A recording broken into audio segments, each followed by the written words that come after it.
Olá pessoal, gravando mais uma aula.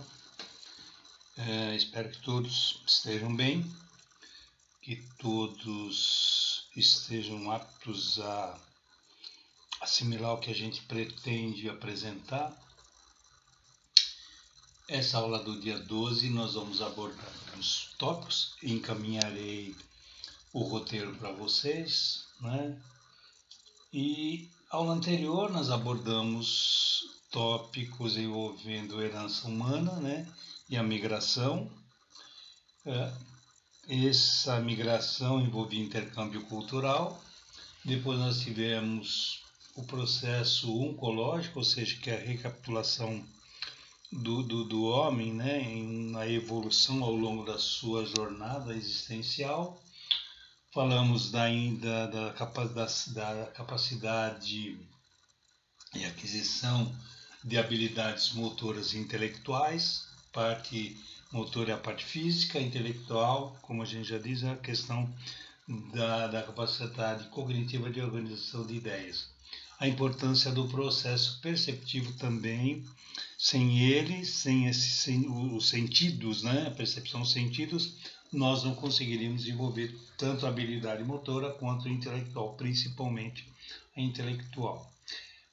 Nesta aula mais atual, nós vamos abordar a questão da comunidade, né? O que é uma comunidade, a questão de regras, normas, padrões de comportamento, a linguagem, que é muito importante, e comunicação.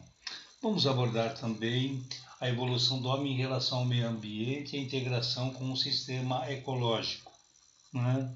Significa isso, que o homem ele faz parte de um ecossistema maior, né? Assim como todos os animais. Então, há aí um equilíbrio ecológico. E a biocenose, palavra esquisita, né? Biocenose, que na verdade são organismos que vivem no mesmo ambiente e se interagem, eles convivem ali e cada um auxiliando o outro, eles conseguem sobreviver. Né? Isso é muito legal para a gente entender. Um exemplo que eu posso dar é que nós convivemos com micróbios, não no mesmo ambiente. O micróbio faz parte do sistema. Assim como nós temos micróbios que fazem bem para a nossa saúde, que nos protegem, nós temos aqueles que nós temos que combater. E convivemos de maneira harmoniosa, né? Então isso é muito importante. Identidade cultural, vou centrar bastante nesse conceito, né? O que são as representações sociais, né? Importância e finalidade. Imagem social, né? Importância da finalidade, importância e finalidade. E a comunicação, tipos, importância, finalidade. Posteriormente, no último item, construção do indivíduo e os aspectos socioculturais, relação do indivíduo com o meio ambiente e seus pares, o indivíduo e as transformações ao longo da sua jornada, que a gente vai cair no processo oncológico em uma abordagem um pouco mais ampla, não só o desenvolvimento biológico, como um desenvolvimento sociocultural. Ok? Vamos começar lá com as primeiras comunidades. Como eu disse anteriormente, o homem ele se aglutina, se junta, se agrupa no sentido de poder se proteger e atender suas necessidades primárias, principalmente lá atrás. Havia regras ali? Muito provavelmente sim, mas eram regras impostas. O líder, o cara mais forte, determinava como o grupo funcionaria. Havia umas regras? Sim, haviam regras. Quem não cumprisse as regras iria receber algum tipo de penalidade, iria sofrer alguma sanção. Não é? Muito rústico, muito primitivo. O que eu quero dizer é que na medida em que o indivíduo vai se fixando na Terra, como eu disse anteriormente, ele passa a identificar que a Terra pode dar a ele o que ele necessita para sobreviver, seja na questão de cultivo, né, de determinados produtos, como também na domesticação de alguns animais. Ora, percebendo essa condição, ele se fixa e, é claro, as comunidades elas vão crescendo, elas vão desenvolvendo, e a partir daí a necessidade da criação de regras, normas e padrões de comportamento se fazem presente para dar uma organizada na própria comunidade, senão cada um faz o que bem quer. Isso, até os dias de hoje, funciona, não? Em qualquer país do mundo, em qualquer civilização, mesmo as mais primitivas dos dias de hoje, existem regras naquela comunidade, aquele agrupamento, vamos dizer assim, em que eles são obrigados a seguir regras, não? Porque senão vira uma bagunça, cada um faz o que bem quer. Um exemplo muito legal que justifica é o momento em que é bíblica a coisa, não? Em que os povos eram unidos, falavam a mesma língua e um rei resolveu atingir Deus lá com a flechada, ou pelo menos atingir o céu com a flechada. E o resultado foi que Deus falou, é do jeito que vocês querem, então peraí.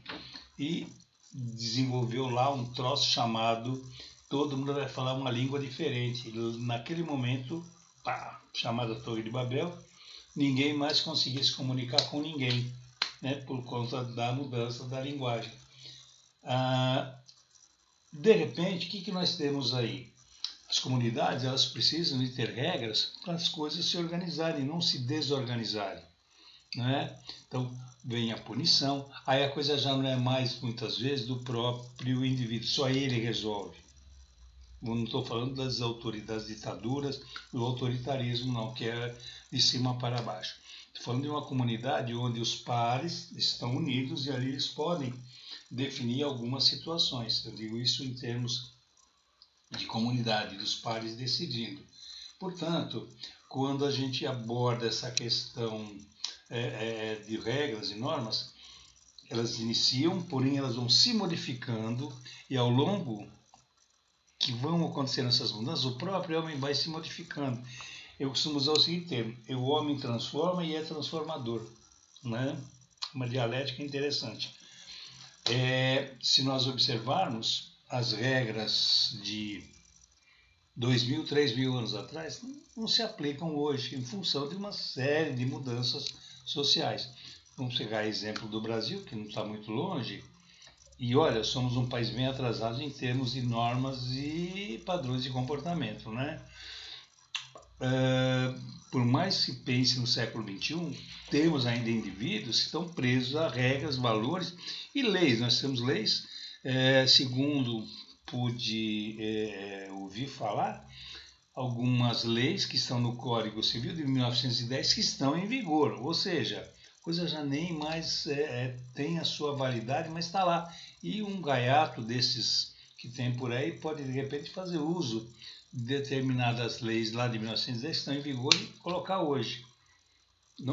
Não sou nenhum advogado para alegar que está certo ou errado, longe de mim. Mas quando passa um determinado período, eu creio que essas regras elas entram em desuso até pela força da modernidade. Então, é preciso ficar atento a essas questões. Quanto à linguagem, gente, é importante ressaltar que ela também vai se modificando, né? Palavras novas vão surgindo, ideias novas vão acontecendo e elas vão substituindo determinadas ideias lá atrás. Exemplo, gosto de usar esse exemplo que é bem claro. A ideia da máquina de escrever foi substituída pela ideia do computador, não é? Hoje, por exemplo, raramente as pessoas usam uma máquina de escrever, não é? Primeiro porque é mais prático, a pessoa pode de repente imprimir não sei quantas cópias de um documento, ao invés de ficar tendo um xerox, que era uma coisa normal há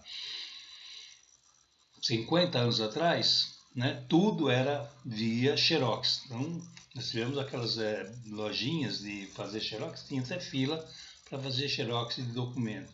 Hoje não, hoje nós temos o recurso do computador que ele imprime quantas cópias necessárias forem.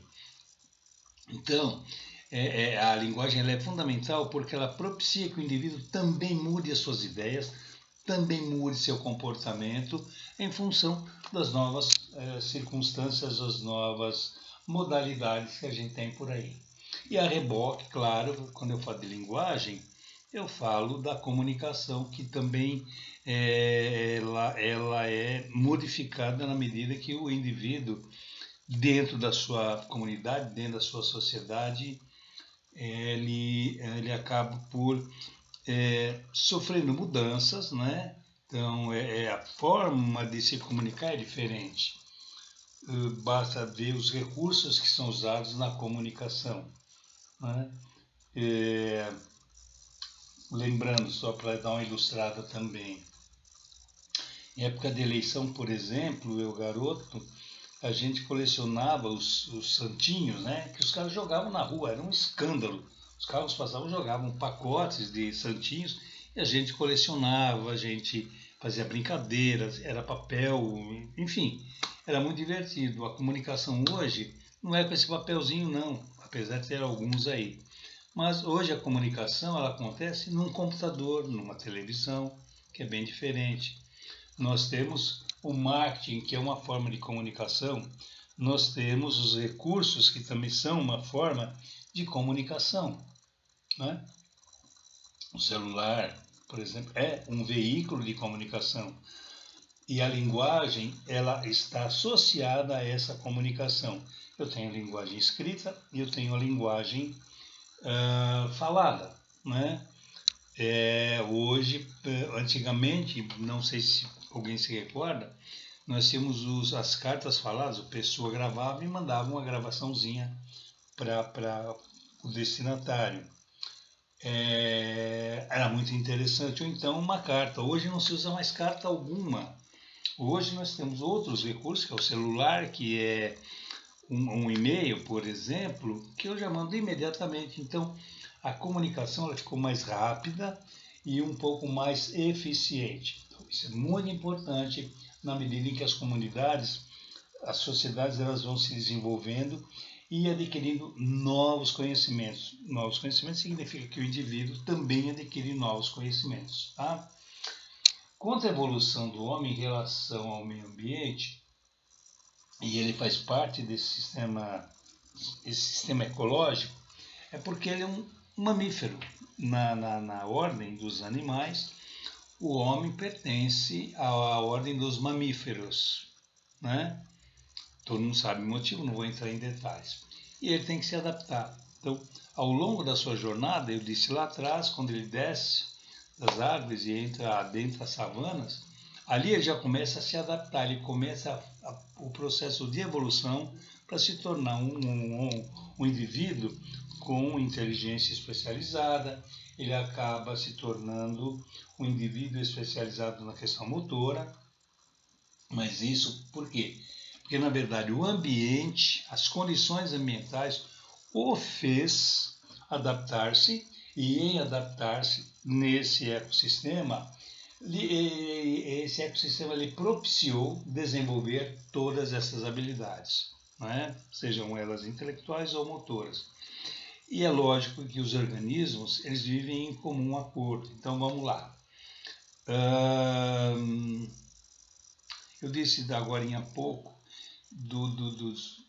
das bactérias, os vermes que convivem com a gente. Então, nós temos, por exemplo, bactérias são importantes para o ser humano, porque elas vivem num ecossistema. Dizem as más línguas, por exemplo, que se de repente acabarem os insetos do mundo, o ser humano pode desaparecer. Sim, ouvi um grupo aí de pesquisadores, cientistas falar, por causa de como funciona o ecossistema. O inseto, as aves comem, não sei quem come as aves, não sei quem faz isso, de repente vem cair no ser humano, né? Ou seja, é todo um equilíbrio. O ecossistema é, na verdade, um sistema em equilíbrio. Qualquer desequilíbrio vai causar algum estrago futuro, né? Portanto, os organismos, e isso inclui o ser humano, o indivíduo, ele pertence a um agrupamento que, ao interagir, consegue melhorar a sua própria existência. Ele se protege um outro, se protege para poder sobreviver. E o homem não é diferente, né? eu fico imaginando quando o homem extinguir boa parte dos outros animais, como vai ser a vida dele. Fico imaginando aqui, se é que vamos chegar nesse ponto, né, nesse estágio. Portanto, essa relação, essa biocenose, né, ela faz com que nós tenhamos que repensar a nossa existência e como poder repensar as nossas relações com os nossos pais. O ser humano é o único que guerreia, fica guerreando com seus pares para a conquista, é o único que fica querendo conquistar o outro, porque o outro pensa de uma forma, o outro pensa de forma diferente, ou coisa do gênero, né? Que pensa que o outro é mais fraco, então tem que dominar porque ele não serve. Aí nós entramos a questão do preconceito, a questão do camarada que não é tão inteligente e vai por aí afora. O que eu quero dizer é o seguinte, o ser humano é o único capaz de definir o seu destino. Ele pode definir o destino dele, mas pode definir o destino dos outros animais. Por exemplo, como a gente vê a extinção dos animais, por força da direta ou indireta do homem na natureza. Então, esse é um tema que nós podemos conversar, que envolve as comunidades, tá bom? Aí nós caímos na questão da identidade cultural, que seria um outro item que a gente pode abordar agora. Identidade cultural é tudo aquilo que o indivíduo carrega culturalmente para si. Brasileiro, ele tem uma identidade cultural, são os costumes, o seu folclore, são as suas ações, o seu jeito de ser, né? O brasileiro, ele tem gingado, ele é caloroso, ele é muito o indivíduo quente, o indivíduo agitado, diferentemente de um europeu que tem uma tendência mais fria, né? Aquele cara mais fleumático, aquele cara mais pé no chão, mais racional, por conta da cultura. A Europa é o berço da humanidade, se pode dizer assim. Portanto, a educação é mais rígida, é uma outra realidade. O Brasil ou a América Latina são países mais jovens e, portanto, tem um processo de transformação muito grande. E é lógico que nós temos as nossas identidades culturais. Somos o país do futebol, somos o país do samba, isso é identidade cultural. Temos também, infelizmente, outros rótulos aí não muito recomendáveis, bastante negativos com relação à identidade cultural. Em cima dessa identidade cultural, nós temos as representações sociais, que, a grosso modo, é o que nós temos de simbolismos, não? O jeito de ser está associado a algum simbolismo. Por exemplo, o Brasil tem um simbolismo muito legal, que é a forma como o brasileiro trata as mulheres, por exemplo, né? Trata a mulher de igualdade, trata a mulher de um jeito diferentemente do europeu, do americano, que tem lá uma certa influência. O Brasil, ele tem, se for pegar novamente o Brasil, ele tem meios, maneiras, formas de dizer como é a sua existência através dessas representações sociais. Então vamos afunilar para uma coisa mais localizada, mais regional. Vamos imaginar que eu tenho uma comunidade e ela tem uma certa representatividade. Essa representação, essa comunidade, ela tem características, ela tem um jeito todo especial de ser que permite que nós tenhamos uma compreensão do que eles querem, do que eles desejam desenvolver. Então vamos lá. Deixa-me ver um exemplo. É uma comunidade, ela deseja desenvolver a ideia de que as crianças podem ter uma educação paralela por conta dos hábitos dos seus pais, dos seus avós. Pode-se criar ali um elemento, um simbolismo que possa representar essa sociedade. Então, vamos lá. Criou-se um sistema de educação dali para fora, de dentro para fora, que valeu a pena.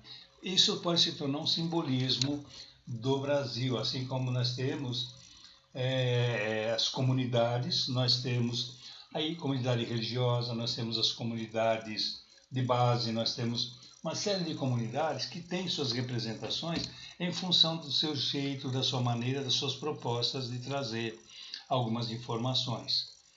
Imagem social é muito importante, está atrelado a representações sociais. O Brasil hoje é visto negativamente, né, em função hoje, atualmente, negativamente por conta de atitudes, de atos, de as suas representações sociais estão bastante conturbadas. Isso reflete na comunicação que existe. Então nós temos comunicação verbal, gestual, e isso reflete dentro da comunidade também que a gente vai abordar. E aí nós vamos cair na construção do indivíduo, né, que nada mais é do que esse indivíduo sendo orientado, educado, levado a atingir um grau de maturidade para poder cumprir a sua jornada em termos de cidadão, em termos de ter responsabilidade com relação à sociedade, seja na esfera social, seja na esfera profissional, seja na esfera familiar. Então, a construção do indivíduo se dá a partir do nascimento dele. Legal? Gente, o que eu tinha para falar para vocês, a grosso modo, é isso, né? Essa aula será gravada já hoje, né? Hoje é dia 11, se não me engano, e para a nossa aula de sexta-feira, no dia 12. Legal? Até lá, gente, um grande abraço para vocês e vou postar esse roteiro e mais o nosso texto de apoio e mais material que eu tiver para apresentar. Quem não conseguir acesso lá no portal do aluno, manda e-mail que eu encaminho para vocês, ok? Até lá, um abraço.